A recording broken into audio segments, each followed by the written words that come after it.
All right, Ryan, we're back. Shout out to the comic fam who's listening to us in their headphones. I was just going to say, speaking of the comic fam, there's been several people that tell me this part is noticeably different. That like things, that the whole tone of the show changes the second the cameras turn off in a good way. Well, it isn't just the cameras that shut off. No, I don't know why we didn't think of this before now. We've done this like 5 times now. Yeah, this podcast. The cameras aren't the only thing that shut off. The lights that are just beaming 10-degree extra heat on our faces. 1,000 degrees, I think is what you meant to say. Yeah, it's really hot. They're really bright and they make us look awesome, of course. But by the end of the show, we are it's difficult. Yes. It's difficult. So we turn these off, and then all of a sudden you get like a fresh fire guy. It's an instantaneous blast of cold air. It's like this guy's like, he's full of energy. Yeah. I'm like, crazy how he's that just happens. like shot up with an EpiPen or something. Let's do this, man. Let's talk about Joker. Yeah. Joker time. But for real though, people are excited about this movie. They must have shown it off. Like they did like a preview screening or something, because people are actually giving actual opinions on the movie itself. It's hitting film festivals. Okay. Yeah, they're traveling with it. I did not know that. They're premiering it. They're getting reviews of it. This Elseworld story that I don't even really need to talk about because everyone knows about this film now if you have the internet. But this different take as Joker, played by Joaquin Phoenix, is now being put on a pedestal. Movie isn't even out till next month yet. But this movie is being said to be the best DC film ever made. What currently holds that title, though? Probably the Dark Knight films. Dark Knight, right? Or maybe Superman. Some people would say Superman, I guess, in the 70s. Listen to this. This is from Joaquin Phoenix. This is what he stated. He stated this at the Venice Film Festival when he was asked about playing Joker and paying homage to Heath Ledger's. He said, Heath Ledger's Joker, unrivaled. I will honor his memory. On set, it felt as if he was by my side. Ooh. I love you, Heath. Friend and brother. I miss you. Damn. Yeah, right? That's sad. That's someone who really respects the role, and that's someone who put time into perfecting their craft in this character. And with the reviews that are pouring in, review after review, 10 out of 10. I'm not exaggerating. I'm looking at the camera as if they're there, comic fam. Yep. I'm pulling a Ryan right now. I'm doing that too. But Making I'm faces. Yeah, I'm not exaggerating. This is a big deal, and it's getting me excited as well. Yeah. If you were asking me, this movie would probably have been in my top 3 most anticipated movies of the year. Sure. This and Avengers Endgame and probably The Irishman on Netflix. Martin Scorsese, gangster movie. That's a whole thing. That's your thing, man. Yeah. This Joker movie, Irishman, Avengers Endgame. This is a top 3 film for me this year, and I'm stunned. I can't wait to see this movie. Jim Lee said something. Yeah, I found a Jim Lee post on Instagram about this. Director Todd Phillips. Joker movie is intense, raw, and soulful. He's talked about how his take on the Joker is not beholden to the character's comic book roots. That said, there's absolutely nothing in this film incongruous with our understanding of who the Joker is. If anything, Joaquin Phoenix's mesmerizing and unsettling turn as the Joker gives us a deep and fully realized look into one of our favorite villains, and I'm sure elements will be embraced going forward in our ongoing, ever-evolving mythology. It's going to be cool to see. Yeah, maybe the comic books take some, because you could definitely see some Heath Ledger influence creep back into the comics after Dark Knight happened. Oh, absolutely, man. That'll be. I didn't even think of that. What the Joaquin Joker, what kind of impact that can have on the comic landscape moving forward. Yeah, it could have no impact like the Jared Leto take on Joker, or it can have major impact and actually affect the way that we know this character forever. That's true. You don't see a lot of Jared Leto influenced Joker depictions in comic books these days. Terrible tattoos, man. They really screwed that up. He should have got a neck tattoo. He needs a neck tat, dude. Right? That's what I'm saying. Everybody does. I keep looking at the camera. The camera's not on. Actually, did he not have a neck tat? He probably did. Right? He did have a neck tat. All I know is the one on his stupid forehead. That's the thing, man. They did super generic tattoos. They did worse than the type of tattoos they put on the wall for the people who just come in last minute to get a tattoo. Yeah, I just want a tattoo. I don't even care. Yeah, I don't care what it is. Just give me that. Just put ink on me.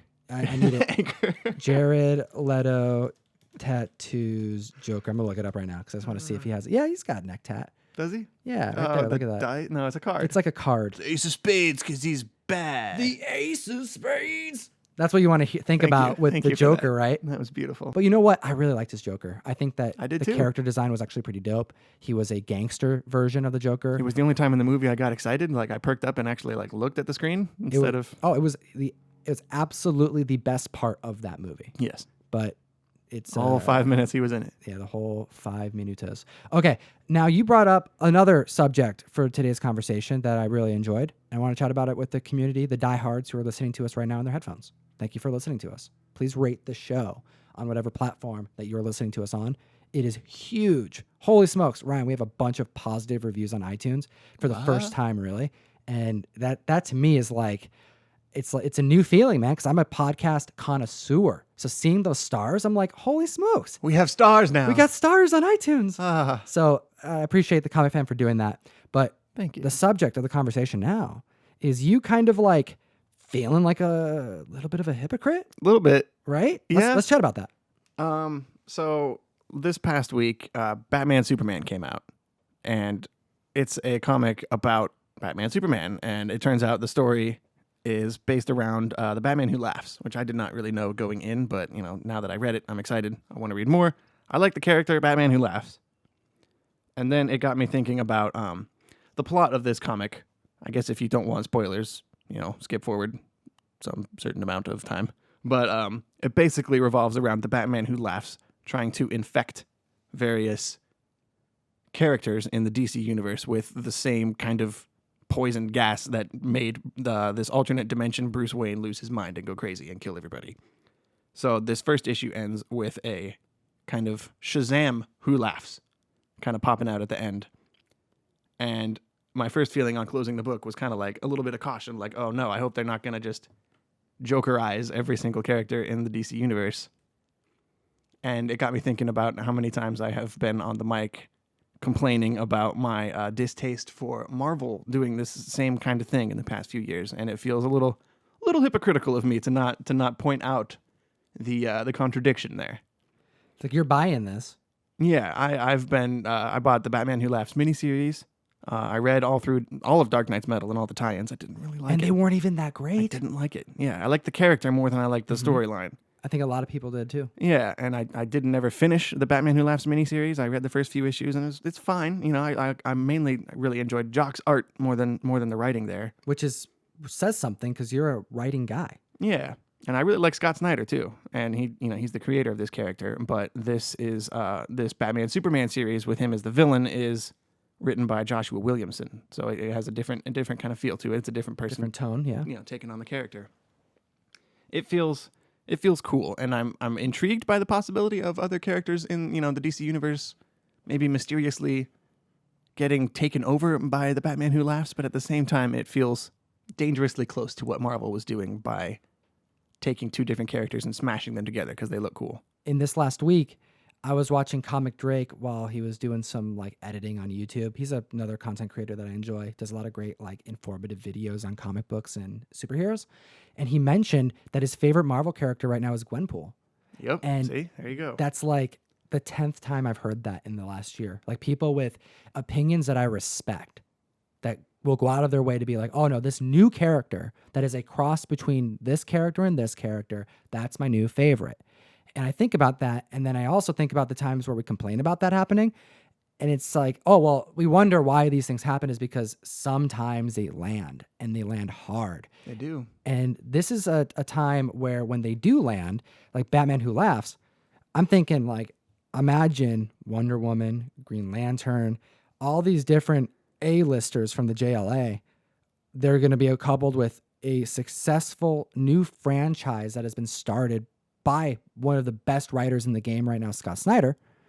It opens up the doors for so much. You got to imagine that this is something that's been, on the docket since it landed initially back in Teen Titans 12. Right, back in the metal days. It's gonna be a cool series. I'm gonna keep my eye on it, but at the same time, I hope we don't get another Hulkverines situation over here. Weapon X kind of thing. Yeah, or seeing the Punisher get in the War Machine armor.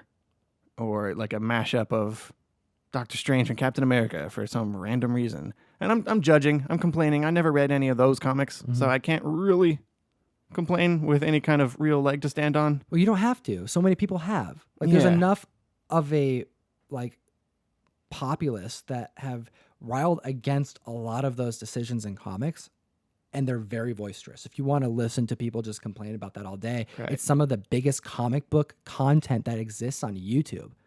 it's just what it is. Yeah, there's been a lot of blowback lately, for characters getting changed. Some of those, like you said, some of them work, some of them haven't worked. I'm thinking of Miss Marvel is a good example, Kamala Khan. Miles Morales is a good example of one who has landed. Absolutely. Yeah, there's some have more success. But think of the hate surrounding Riri Williams. Riri Williams, that's a perfect example. Yeah. Yep. It's like Didn't really work. not so much. Yeah. So I'm excited to see where this goes because part of me goes, oh yeah, they're doing it again. Don't really care. But then I think, well, God, that Shazam reveal at the end though. It's scary. It's a scary comic. You're like, oh dang, what? Yeah, and the Oh, horror fan in shoot. me is really intrigued. So it's like they did it. It's like, oh damn it. So I feel like a hypocrite too. So I don't know. Let us know what you think, Comic Fam, by hitting us up on Instagram. You can follow me at Comic Tom 101. I'm Fire Guy Ryan on Instagram. Tag us in your posts. We like to keep in touch with the Comic Fam via Instagram. Please be our friend. Please do it, and remind you to go to the YouTube video and comment. Because that's how we do the giveaways. That's how we make sure that you're participating in these freebies that we do. We love every you. single week. That's true. We love you, but there's no way for your comments to count here. So go to YouTube, comment there if you really want a chance for the giveaways. We got some big stuff happening. We're excited. I say that every week, but every week there's more and more things that are going on. We got more giveaways coming that are, better than ones that I could even consider delivering because we have assistance now from Key Collector. We got, like Art Germ giveaways that we just did this week. Those are signed, limited, and numbered. Like, where do you get those from? Yeah, like a year and a half ago when we started, I never would have guessed that kind of stuff. I know we have other stuff that is Giveaways in the first place. common. Let alone. I know, right? Yeah. Like every video. Mm-hmm. Pretty cool. I'm excited. It's because we have to support the community, the best community in the world. We do. We have no one to thank but y'all. That's right. Thanks, y'all. All right. See you next week. Good day. Bye.